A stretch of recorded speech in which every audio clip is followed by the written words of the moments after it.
Começa agora a segunda semana da primeira parte da disciplina Método de Pesquisa Científica.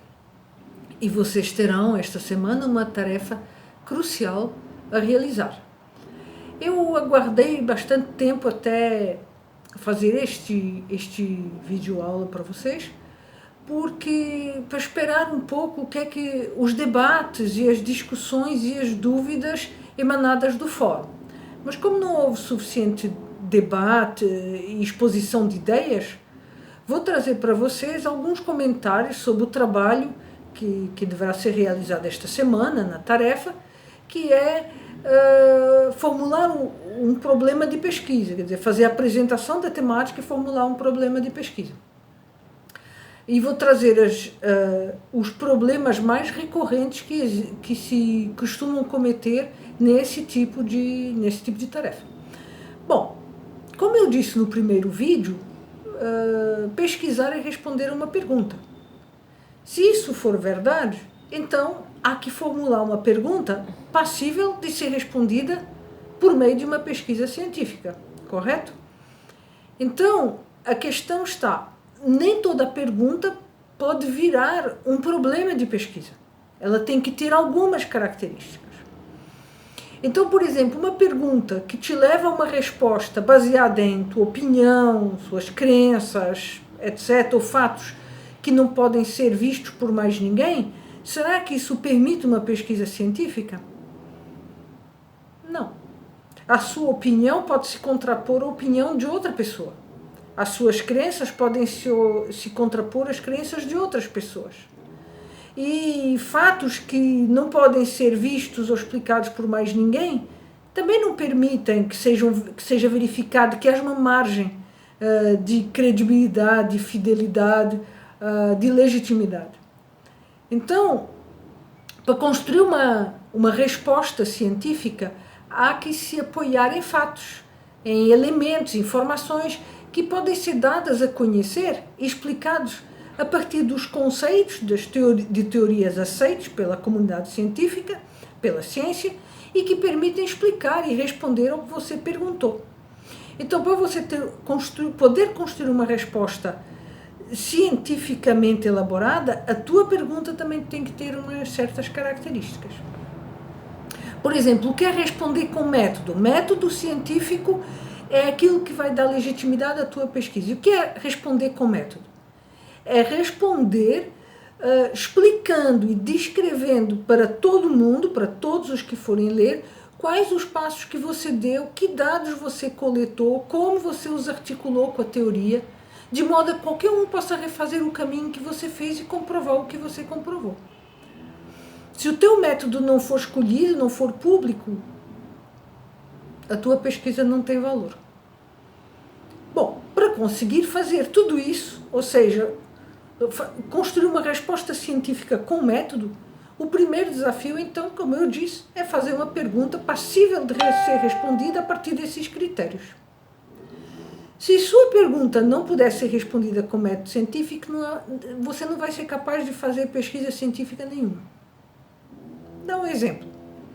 Uma pergunta: qual o sexo dos anjos? Não é viável. Essa pergunta não é viável. Por quê? Porque os anjos não têm sexo? Segundo o que se diz? Não. Não é viável porque não é matéria de ciência. Não há fatos, não há teorias. Esse é um assunto do domínio da religião e, portanto, da fé. Não há comprovação nem discussão possível.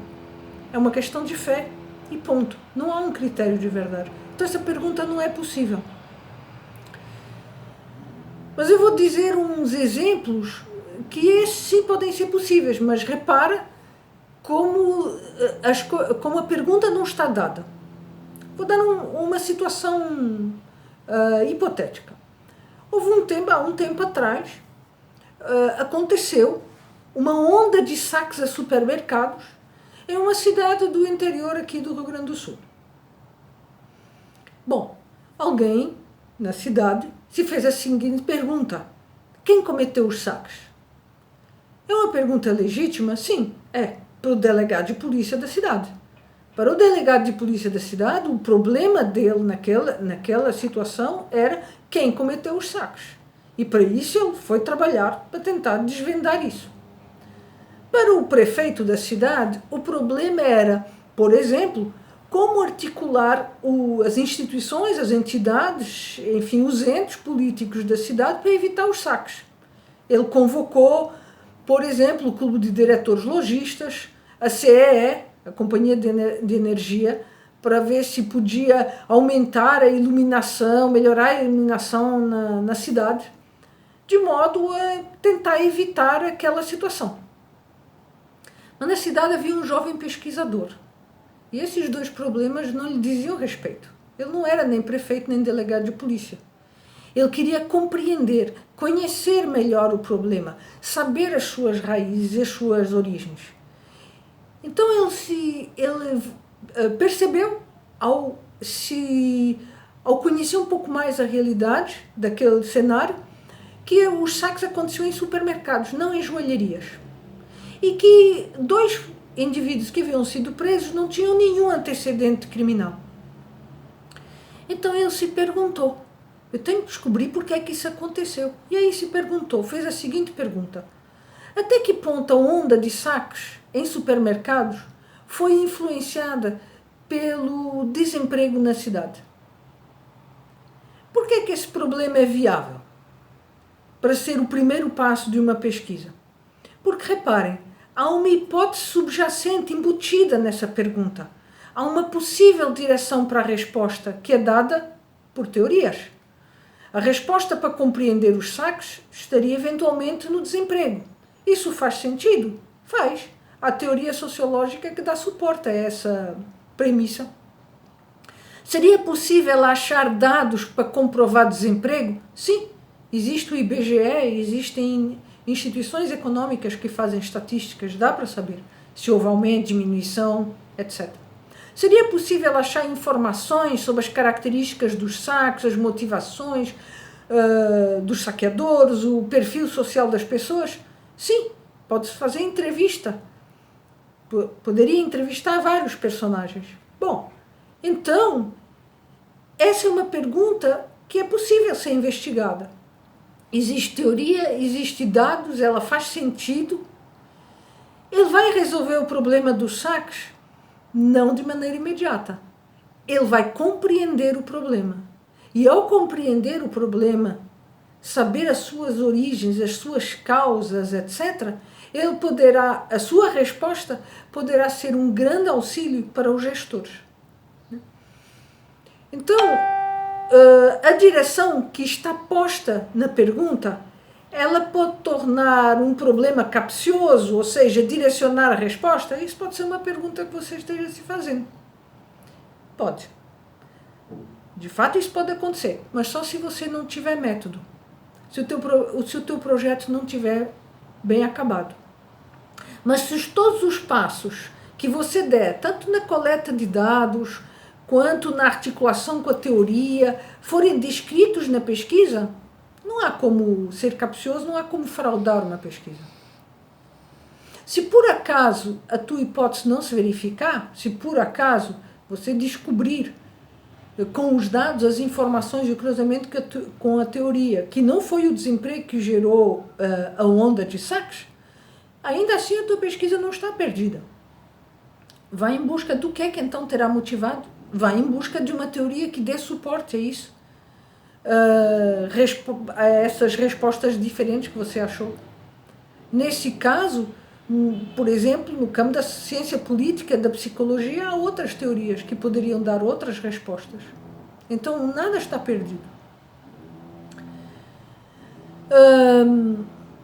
Vou dar um outro exemplo de uma situação que é bastante comum, mas a pergunta é complicada. Imagine a seguinte pergunta: quais as razões para a desmotivação dos servidores públicos do município de Porto Alegre? Essa pergunta é inviável? Por quê? Bom, as razões podem ser muitas para a desmotivação e você não teria como averiguar todas. Os servidores públicos do município de Porto Alegre também são muitos, são milhares, e você não tem como ir em busca disso tudo. Para além do mais, as razões para a desmotivação podem ser variadas e demandar diferentes teorias de diferentes áreas do conhecimento que você não domina e que o teu curso também não dá suporte. Então, essa resposta é inviável porque ela está demasiado aberta. Ela dá tanta possibilidade de pesquisa que ela se torna impossível de ser respondida. É por isso que haver uma hipótese subjacente é importante. Bom, mas então como é que se pode dar uma direção a uma pergunta? Como ter uma hipótese subjacente dentro de uma pergunta? Posso dar qualquer uma que eu achar por bem? Não, não pode. Ela tem que estar embasada em alguma teoria, senão não vai fazer sentido. E ninguém vai te deixar gastar meses de trabalho percorrendo uma quimera. Então, por exemplo, naquela pergunta sobre a motivação dos servidores públicos, eu poderia, por exemplo, dar o seguinte rumo. De que maneira o frio provoca a desmotivação dos servidores públicos do município de Porto Alegre? Faz sentido?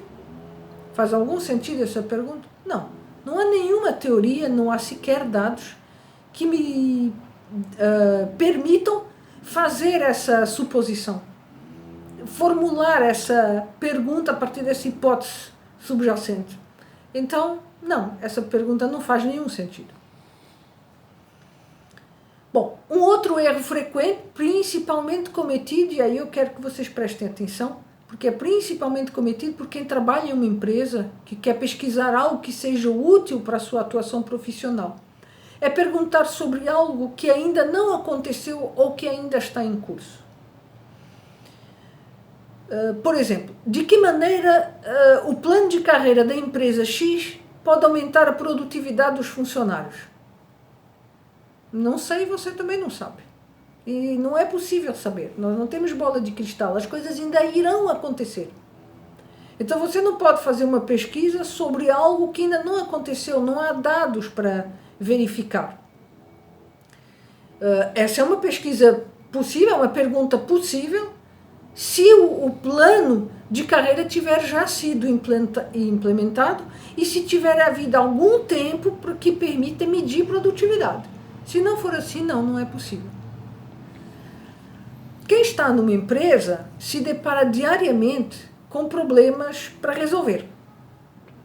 Não pode querer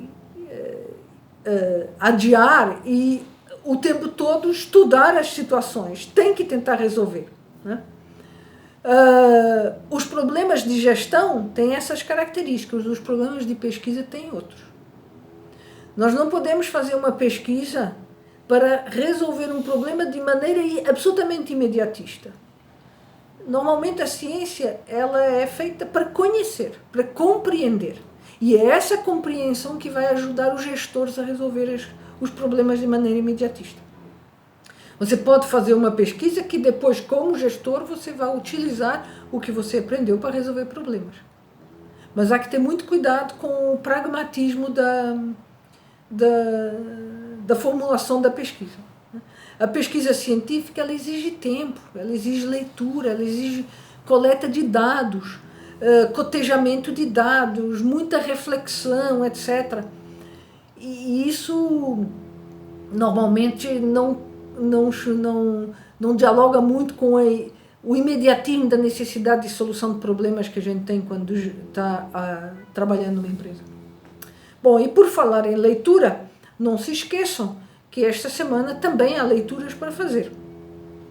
O que eu disse aqui é uma tentativa de trazer para a dimensão prática, para os exemplos práticos, mas vocês precisam das leituras. Eu sugiro que comecem com o capítulo 3 do livro do Antônio Carlos Gil, chamado Métodos e Técnicas de Pesquisa Social, porque nele ele explica os níveis de pesquisa e é importante você saber em que nível se enquadraria a sua pesquisa em função do problema que você está pensando em formular.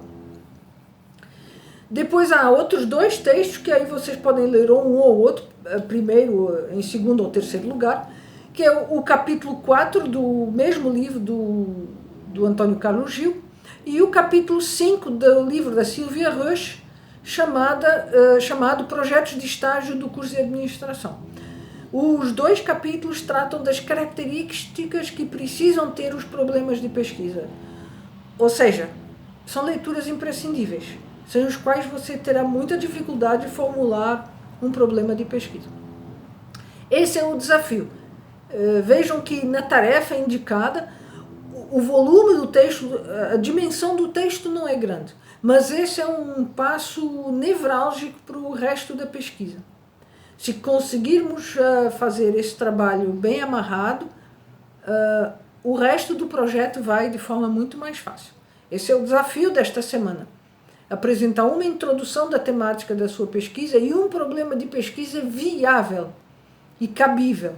É importante dialogar para isso no fórum. É o espaço que podemos te ajudar, eu e os tutores, o Eric e a Bruna. Bom, eu desejo a você um bom trabalho, que nós continuemos protegendo a nossa saúde, nossas famílias e de nossa comunidade. Se você puder, fique em casa. Se tiver que sair, proteja-se e proteja os outros. Tchau.